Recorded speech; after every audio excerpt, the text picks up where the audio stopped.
A poor student convinces himself that one death could make the world better. Not out of cruelty, but out of logic. He believes the hardest part will be committing the crime. He is wrong. The real punishment begins the moment he survives it. St. Petersburg is damp, crowded, and oppressive. Narrow streets, low ceilings, endless noise. Raskolnikov lives in a tiny rented room. It feels less like a home and more like a coffin.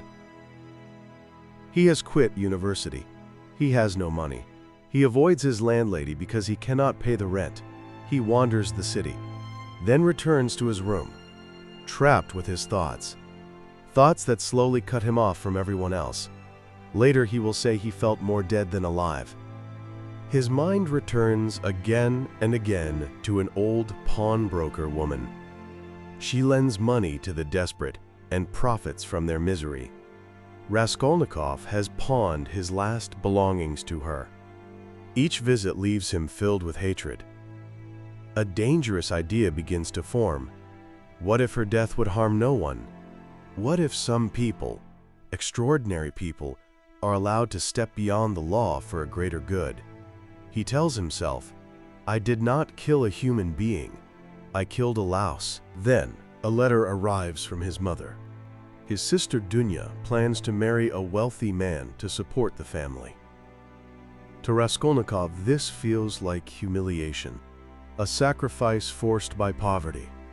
The pressure builds. The theory hardens into resolve.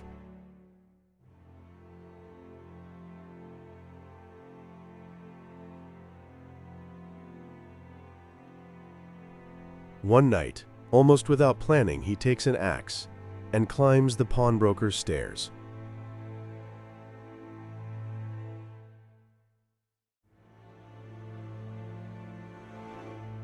Inside the apartment, everything feels ordinary. A table, a chair, silence.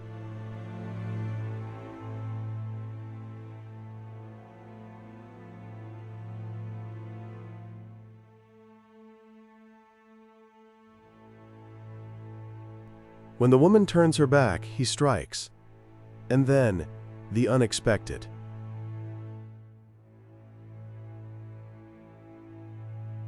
Her sister enters the room. Panic replaces control. A second death follows. Unplanned, irreversible. Raskolnikov grabs a few valuables and escapes into the city. Later, he will remember it as a dream with no waking.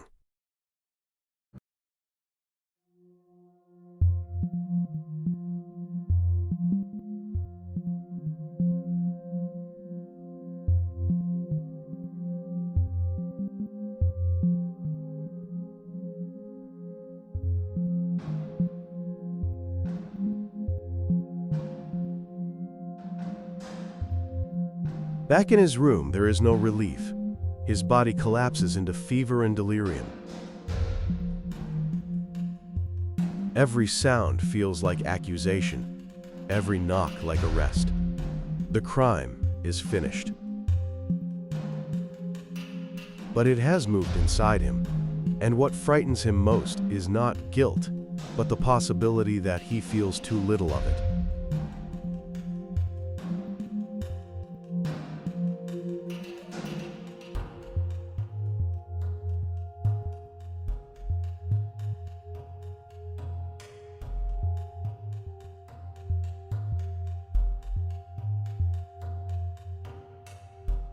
The investigation begins. Raskolnikov meets Porfiry Petrovich. Calm, observant, unsettling. Porfiry never accuses directly. He asks casual questions and lets silence do the work. Their conversations become psychological duels. Raskolnikov becomes convinced that Porfiry already knows the truth and is simply waiting for him to break. As Porfiry quietly suggests, the real murderer will always betray himself.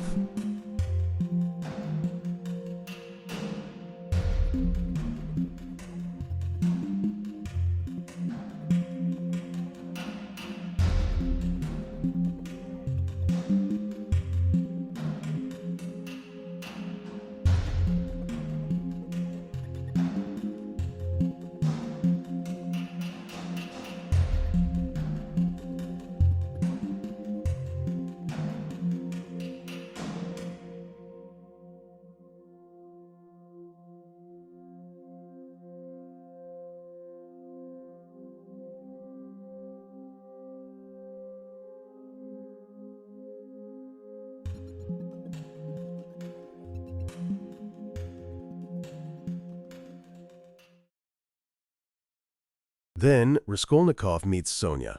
She lives in poverty too, forced into prostitution to support her family. Yet she listens, without judgment. When Raskolnikov confesses the murders, she is horrified, but she stays. She tells him, "Suffer, but do not suffer alone." For the first time, he feels understood.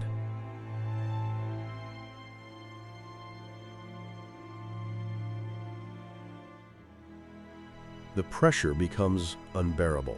The city, the investigation, his own mind. There is nowhere left to hide. Raskolnikov understands too late. The crime was not the hardest part.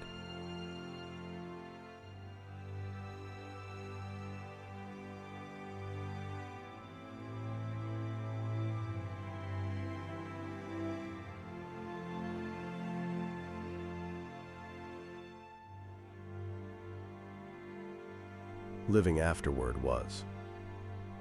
With Sonia's quiet support, he confesses.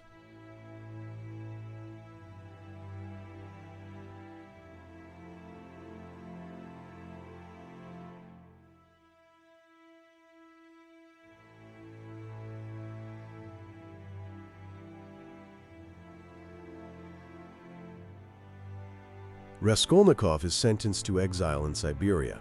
Cold, silence, endless days. Sonia follows him there.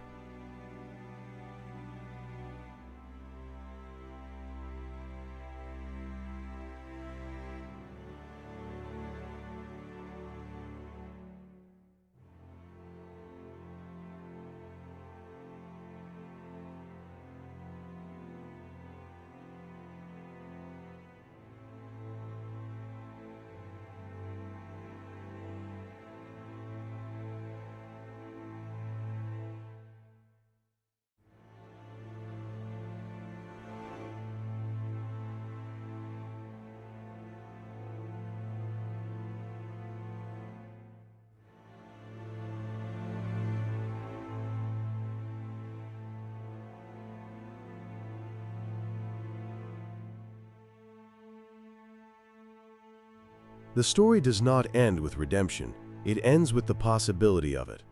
A man who believed himself above humanity begins, slowly and painfully, to rejoin it.